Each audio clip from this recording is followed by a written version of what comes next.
네, 7월 22일 장 마감 현황을 보도록 하겠습니다.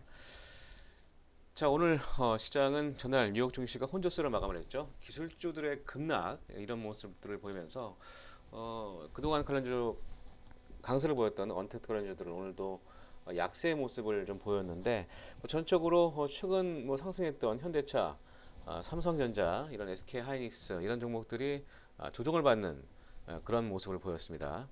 외국인과 기관도 매도로 전환되면서 전체적으로 외국인들은 큰 폭의 매도는 아닙니다. 기관과 외국인 오늘 코스피에서 순 매도를 보였고 코스닥에서는 개인과 외국인이 순 매수를 보이면서 다시 한번 794.9포인트까지 상승하는 그런 모습을 보였습니다. 전체적으로 시장 업종별로 보더라도 말씀드렸던 것처럼 전일 장 종료에 삼성 바이오로직스가 아, 실적 발표를 했죠. 아주 좋은 실적이 나오면서 오늘 강세 모습을 보였습니다. 삼성 바이오로직스 한번 볼까요?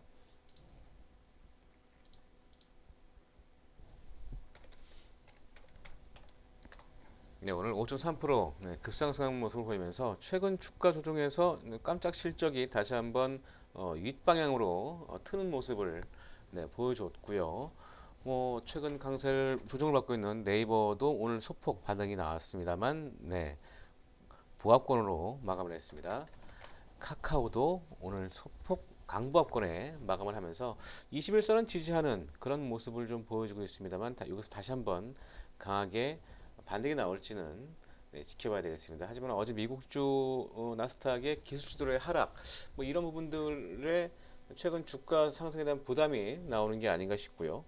국내 시장에서도 뭐 경기 민감주에 대한 주가 상승의 모습이 좀 나오고 있기 때문에 좀 특이한 그런 모습을 보이고 있고 아직까지는 좀 조심해야 되겠다 이런 생각이 좀 드는 상황입니다.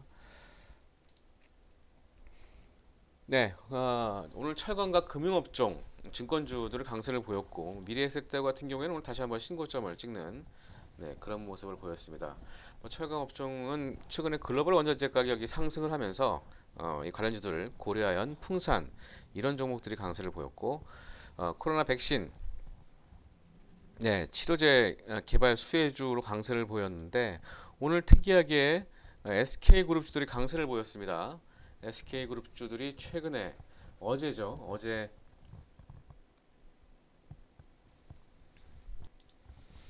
SK 바이오사이언스가 글로벌 제약사인 아스트라제네카에서 개발 중인 이 신종 코로나 바이러스 감염증 백신 생산에 공급에 참여한다는 소식이 나오면서 SK 관련 그룹주들이 대거 강세를 보였습니다. SK 바이오사이언스의 모의사죠. SK 케미칼이 오늘 상한가에 들어가는 모습을 보였고, SK 바이오팜도 오늘 상승하지만 좀 밀리는 그런 모습으로 마감했습니다. 했습니다만 상승으로 마감을 했고, SK 우선주도 오늘 상한가에 들어갔습니다. 또 SK 디스커버리 우선주도 강세의 모습, 상한가의 모습으로 마감을 하면서 오늘 SK 그룹들이 오늘 시장에서는 특징적으로 강한 상승세를 보였다. 백신 개발 관련돼서 참여한다는 소식이 아주 큰 상승세의 모습을 보였고요. 자, 오늘 삼성 바이오로직스가 어제 깜짝 실적이 나오면서 상승을 보였는데 특징적으로 포스코 같은 종목들 이번 분기에 한 60년 만입니다. 50년 만에 처음으로 분기 적자를 기록했는데 이런 악재 해소의 실적 발표가 주가를 상승으로 하는 그런 모습을 보였습니다. 따라서 실적이 좋게 나올 것으로 예상됐던 종목들이 그동안 상승을 했다면 실적 발표가 안 좋게 나올 것이라는 예상 종목들이 하락을 했던 것들이 리바운딩하는 점진적으로 우상향하는 패턴의 모습을 보여줬다는 게 오늘 시장의 특징적이라고 보시면 되겠고요. LG 이노텍 같은 경우에가 오늘 실적 발표가 좀 긍정적인 실적 발표가 나왔음에도 불구하고 3.8% 하락하는 모습을 보였습니다. 영업이익이 전년 동기 대비해서 128% 증가했다는 소식이 나왔는데도 불구하고 주가가 하락하는, 그동안 주가는 많은 강세를 좀 보이긴 했었죠. 네, 그런 모습을 보였습니다. 자, 그렇다면 현재 우리나라 시장 어떻게 대응을 해야 될까요? 네, 경기 민감주 관심은 좀 지속적으로 해야 될 것 같습니다. 네, 지금 언택트 커런트들 조정을 좀 받으면서 주가 상승 탄력이 좀 둔화된 모습을 보여주고 있는데, 뭐 자동차, 철강 이런 증권주들, 뭐 화학 업종들 이런 경기 민감주에 대한 관심이 좀 필요할 것으로 보여지고요. 현대차가 내일 실적 발표를 합니다. 현대차도 예상했던 것처럼 네, 그다지 좋은 실적이 기대되지는 않죠. 현대차도 최근 주가 상승, 뭐 그린 뉴딜 관련주로 부각되면서 강세 모습을 보였는데 네, 약 한 7월 13일부터죠. 7월 13일부터 현재 단기간에 한 20% 급등하는 모습을 보였습니다. 상승에 대한 피로감이 나타나면서 최근에 조정을 받고 있는데 내일 실적 발표가 오늘의 포스코 같은 그런 저점 매수의 기회로 활용될 수 있을지 일단 관심이 가는 상황이고요. 오늘 같은 그런 사례가 나타났다고 하면 현대차 역시도 내일 단기 관점으로 어, 전략 접근하는 그런 전략을 취하는 게 좋을 것 같습니다. 어, 이런 종목들 위주의 최근에 주가가 상승하더라도 조정을 받는데 그 조정 매수 포인트를 잘 잡는다면 여러분들이 충분히 이 시장에서 수익을 낼 수 있다. 뭐 상승장이라고 해서 무조건 올라가는 거 아니니까 그런 종목들을 좀 접근하는 게 좋을 것 같고요. 현대차 같은 경우에는 11만 원 초반에서 매수 포인트가 오면 매수 접근 전략으로 한번 취해 보시는 게 좋을 것 같습니다.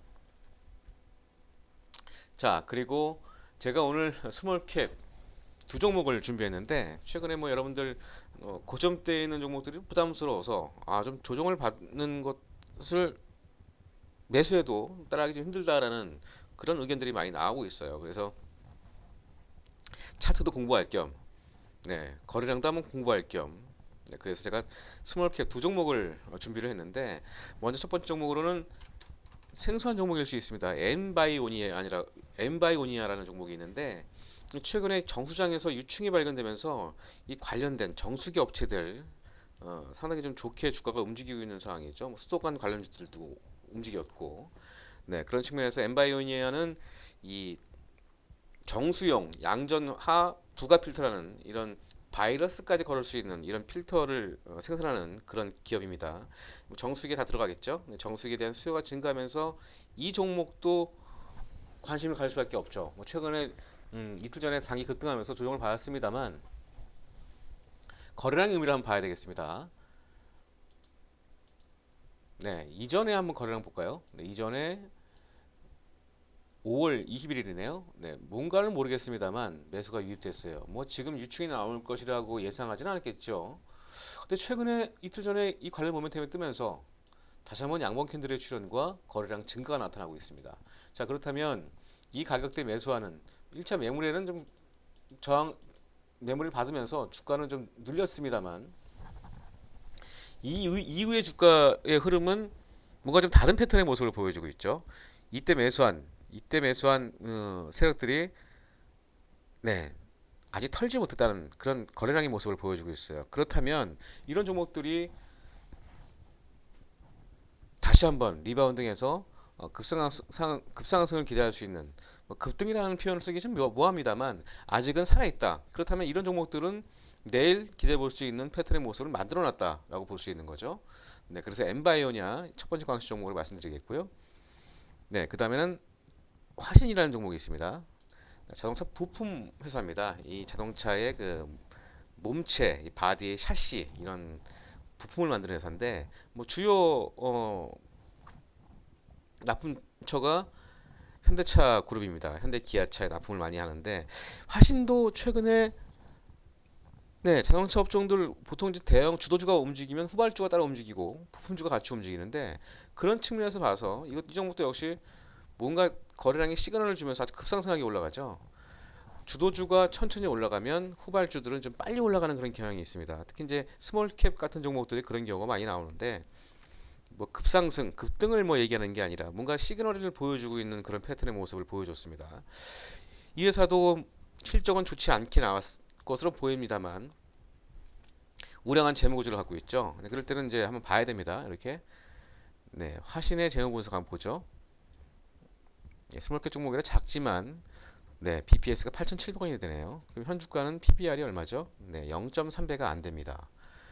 1배가 안 되는 건 주가가 청산 가치도 안 되는 주가 수준이라고 보면 되죠. 물론 그동안의 밸류에이션 적용은 PBR이 1배가 적용되지 않았습니다. 화신은. 하지만 그럼에도 불구하고 어떤 매수를 할 수 있는 타당성, 내가 투자 포인트를 제시할 때 타당성은 있다는 거죠. 네, 부채 비율도 작고 유보율도 많고 현금이 많은 그런 기업입니다. 그러면 그다지 큰 리스크 없이 들어갈 수 있는 종목이고, 네, 최근 급상승하면서 뭔가 거래가 늘어났고 이런 종목들은 뭔가 주가 올라간 것도 없는 상태에서 시그널을 줬다는 거죠. 그래서 이런 종목들에 대한 관심. 네, 그래서 스몰캡 두 종목을 제가 준비를 했습니다. 네, 이런 종목들로 내일 한번 전략을 해본다면 여러분들 성공을 하시지 않을까 이런 생각이 들어서 제가 종가 공략주 외에 따로 스몰캡 두 종목을 선정을 해서 오늘 알려드렸습니다. 자, 내일도 여러분들 성공적인 투자를 기원하겠고요. 여러분들이 저희 레드 시그널과 함께 좋은 정보와 좋은 종목들을 선정한다고 생각하시면 구독과 좋아요 네, 눌러주시기 바라겠습니다. 지금까지 레드 시그널의 강정원이었습니다. 고맙습니다.